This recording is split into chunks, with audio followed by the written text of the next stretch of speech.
In this session, I want to talk about the nature of faith. One of the most common objections to faith that I have gotten from skeptics is it goes something along the lines of, well, there's not enough evidence. I just don't have enough evidence to believe. I don't have enough evidence to have faith. And there seems to be this assumption among a lot of unbelievers, among a lot of skeptics, that faith doesn't actually even look for evidence at all. That people of faith, they don't care about evidence. There's a quote here I want to read. This is from a man named Sam Harris. Sam Harris is a prominent author, prominent atheist. He wrote a book called A Letter to a Christian Nation. And he says this: tell a devout Christian that his wife is cheating on him or that frozen yogurt can make a man invisible, and he's likely to require as much evidence as anyone else. However, tell him that the book he keeps by his bed was written by an invisible deity who will punish him for eternity if he fails to accept its every incredible claim about the universe, and he seems to require no evidence whatsoever.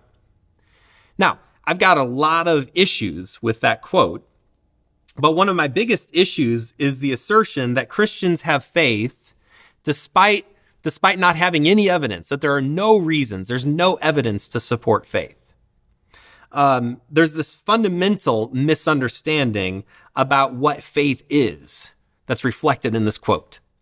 I think too many people assume that faith is either certainty, that faith requires certainty, or, on the other hand, that faith is just blind, that there's no evidence or justification whatsoever. But both of those, I think, are a misunderstanding of what faith is. Faith is neither certain nor blind. I think one of the best ways of understanding faith is that faith is about confidence. Faith is about confidence. Now, it invites the question, though, how do we become confident in anything? Well, there's really two ways that we become confident. One way is through external confirmation, but another way is through internal confirmation. So we become confident in something by external confirmation. We see something, we observe something, there's good evidence to believe it, but there's also an internal confirmation. We've come to believe it personally. There's a good example of this in Hebrews chapter 2 in the New Testament. In Hebrews 2, verses 3 and 4, here's what we read. Now, the book of Hebrews was written to a group of Christians who are struggling in their faith, okay? They're struggling with perseverance. And so here's what we read. This salvation, which was first announced by the Lord, was confirmed to us by those who heard him. God also testified to it by signs, wonders, and various miracles. So let me just stop right there. Do you hear the external confirmation? The author of Hebrews is saying, hey, remember the testimony that you've received. Remember the reliability of those witnesses. Also, remember the miracles that have actually happened in your midst. So that all of that is aimed at external confirmation. There's good reasons for you to continue to believe what you believe, but he also adds a note about internal confirmation here at the very end. Again, in verse 4, he says, and by gifts of the Holy Spirit distributed according to his will. So he reminds them that the Holy Spirit is also doing something within them. He's doing something in their midst as well. So there's both external and internal confirmation that should give these believers confidence in what they believe. Later on in the book of Hebrews, in chapter 11, this famous chapter about faith, he begins this chapter by offering a short, succinct definition for faith. And he says, now faith is confidence in what we hope for and assurance of what we do not yet see. So faith isn't absolute ironclad certainty, but faith is also not blind. The rest of this chapter, Hebrews chapter 11, is full of examples of people like Moses and Noah, and on the line we go, examples of people who live with this type of confident faith. I would argue that all people, Sam Harris included, all people live their lives by some sort of faith. Now, maybe it's not a religious faith necessarily, but all people live their lives with this type of confident faith based on external and internal confirmation. Let me just give you an example of this. Think about the example of getting sick. Okay? When you get sick, the only thing that you know for sure is that you don't feel well. You have internal confirmation that you don't feel well. Okay? And so you go to the doctor and you tell the doctor, hey, I'm not feeling good. My stomach's hurting, whatever. And so the doctor says, okay, we're going to figure out what's wrong with you. And so the doctor looks inside your mouth. You think to yourself, well, the problem's in my stomach, not my mouth, but I'm going to trust that the doctor knows what she's doing. And so the doctor does the whole examination, and you trust that the doctor knows what she's doing. You trust that the doctor knows what she's talking about. At the end of the examination, she says, okay, I've got bad news. A microscopic invisible organism has invaded your body. A virus has invaded your body and is making you unwell. The good news, though, is that there's a cure for this. I'm going to write you a prescription. You take this prescription to the pharmacist, and it'll get cleared up shortly. And so you follow the doctor's instructions. You take this prescription to the pharmacist. You don't know the pharmacist personally. You don't know his qualifications or his expertise. You just trust that he knows what he's doing. You give him the piece of paper. He comes from the back with a bottle full of pills. You have no idea what's in the pills. You don't even know how to pronounce the pills. Okay, but the pharmacist says, you take these pills once a day, you'll start to feel better. They will counteract the invisible organism that's invaded your body. And so you do this. And sure enough, you start to feel better. Now, that entire process from beginning to end, we think that it's just about science or reason or medicine or whatever, and indeed it is. But it's also about confident faith. Now, it's a reasonable confidence. You have both external and internal confirmation for that confidence, but it is nevertheless a type of faith. All people, not just religious people, live by some sort of faith in their life. I like to compare faith to the process of getting married. Now, if you think about marriage, marriage is a commitment based on confidence. Marriage is not blind, but neither is marriage absolutely certain. Now, when we go into marriage, when we begin marriage, we have up to that point, we've gone through a season of getting to know each other as well as possible. And then we enter into that wedding day, and the preacher looks at you and says, will you? And you say, I do. And he looks at your spouse and says, will you? And she says, I do as well. And so you're married, but those of us who are married know that on your wedding day, you don't have absolute certainty about everything that you're saying I do to. Because every day that you're married is a day of discovery. It's a day of learning. You discover something about your spouse. You discover something about yourself. You discover something about yourself in this relationship. It's a day of learning. Every day is a day of learning. It's a day of discovery. And so faith is sort of the same way. Faith in God. We don't enter into faith blindly. We don't enter into faith without having good reasons, good confirmations for this that give us confidence. But at the same time, when we enter into faith in God, it's not like our questions all of a sudden go away.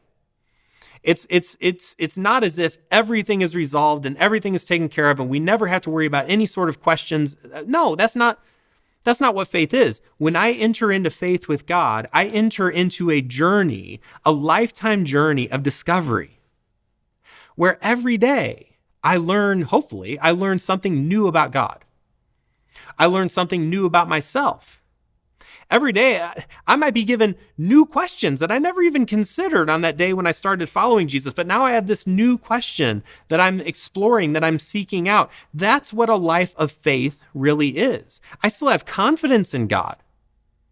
I still have confidence in his not just in his existence, but also in his love for me. I haven't lost that confidence, but I'm living each day discovering something new. Now, we know people in our lives, right? Who Maybe they've been together with their boyfriend or their girlfriend for a long time, and you'll ask them, are you at some point going to get married? And sometimes the answer is, well, maybe eventually, but we feel like we need to get to know each other a little bit better. If we just know each other better, or if we just get established a little bit, but if we just do this, then maybe at that point, then we'll decide to get married. How often do those people end up actually getting married? Sadly, not very often. Because you'll never get to the point where you'll ever feel confident enough to make that leap, to get married. And the same thing is true with a lot of skeptics, with a lot of unbelievers who say, if there was just a little bit more evidence, if I just had a little bit more external confirmation, just a little bit more, then I could be convinced to believe. And sadly, in so many cases, you could give them evidence after evidence after. One of the questions that I like to ask skeptics is what even counts as evidence? What would count as sufficient evidence for you actually? Have you ever thought about that? Have you ever considered that? Because you could give evidence after evidence after evidence, but at the end of the day, they still keep God at a distance because no evidence is enough, because what they're looking for isn't faith. What they're looking for is certainty. And so one of the things that I like to challenge skeptics with is just on this definition of faith. Faith isn't certainty. None of us live our lives with that type of expectation. Instead, can I present to you a faith that you can at least be confident in? Can I give you some external confirmation for faith? And can I maybe talk to you about the internal confirmation that I've received, so that we can get to the point of confidence? Now, I want to switch gears here at the very end of this session, because I think it's important to also, I want to talk to believers at this point about this topic right here, just very quickly. Because if you live a life of faith, you will at some point or another struggle with doubt. It's just inevitable. If you're taking your faith seriously, and if you're walking with God every day, there will be those moments of wonder. There will be those moments of where you have questions that don't have really good answers. There will be periods of doubt and trials in your life. So how do you deal with those doubts? And I just want to give you a few suggestions here at the very end on how to think about and how to deal with those doubts. Here's the first thing. Acknowledge your doubts. Acknowledge your doubts. Don't try to hide them. Don't try to run away from them. It's okay to ask questions. I tell this to my students all the time. God is a God of truth. And so God is honored when we ask questions and pursue truth. So acknowledge the doubts that you're having. And I think it'd also be important along these lines to ask, is this a first order doubt or a second order doubt? And let me just explain to you the difference. A first order doubt would be something like, I don't even know if God exists. I don't even know if there is a God. That's a first order doubt. That's a serious doubt. A second order doubt would be something along the lines of, I read Genesis 1 and 2. I'm not sure I understand exactly what it's saying about creation in Genesis 1 and 2. I have some doubts about that. I have some questions about that. That's a second order doubt. It doesn't mean that it's unimportant, but it's not exactly the same thing as saying, you know what, I'm not even sure that God exists. So acknowledge your doubt, name your doubt, okay? Here's another suggestion to you. Try to identify the source of your doubt. Is the source of your doubt purely intellectual? Is the source for your doubt emotional? Has something happened in your life that's caused an emotional reaction that then is having an effect on what you believe about God? Just like when we're talking to a skeptic, we have to assess where their doubt is coming from. We also have to assess where our doubts are coming from. And can I tell you one source of doubt quite often in the believer's life is unconfessed sin. When we're struggling with our own sin, when we're struggling with our own brokenness, and as a way of dealing with our brokenness, we transfer that over towards God and we say, well, maybe God doesn't even exist because we have this sin that's just sort of eating away at us. Acknowledge the source of your doubt. Name the source of your doubt.